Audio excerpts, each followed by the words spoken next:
I have made an analysis of Susan Shiver's My Little Bit of Country. The story in itself is a non-fiction story that takes place in New York and Manhattan. Most of the things in New York happen in Central Park, where Susan Shiver, as a child, and now used to spend a lot of her time. She goes there with her family in the story, and she goes there now as a tradition on New Year's Eve. We had four themes or four things we had to look at due to the analysis. One of these things were the use of contrast.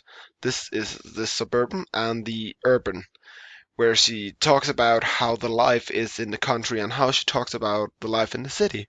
There's noises in the country, there's noises in the city, but the noises are different. The noises in the country are scary. That is the wind howling, the prairie dog or coyote chasing a rabbit. But in the suburban, it is the safety, it's the humans and the crowds. So she feels safe, she feels comfortable here. We were also told to look at the title. The title in itself is a reference to Andy Warhol, who said that in the city he could find a little bit of country, but in the country there was no little bit of city, which also is what Susan Shiver is trying to get out with in the entire short story or essay. She tries to say that the city is better, no doubt about that, and that the country is okay for some people but not for her. Then we were told to look at the genre, which actually compares with what she tries to say, that this is a personal genre that says, I want to get out with my meaning and what I believe.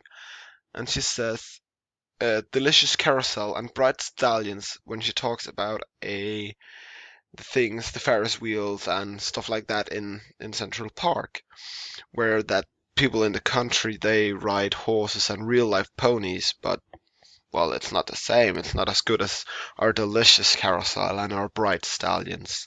This choice of words also underlines the fact that it is a personal genre for her. Then we were told to look at the themes, and the themes is very simple. It is what she believes. She believes that the country isn't as great as her city, her little bit of country in Central Park. How she can run around in the summer, her favorite picnic spot, her everything. But in the winter, she can skate around and splash and do whatever she wants. There's the New Year's tradition which she has with her family, but in the summer there's a lemonade stand on the Fifth Avenue, not far from her, so she can cool off with that and in the splashing waters from the fountains.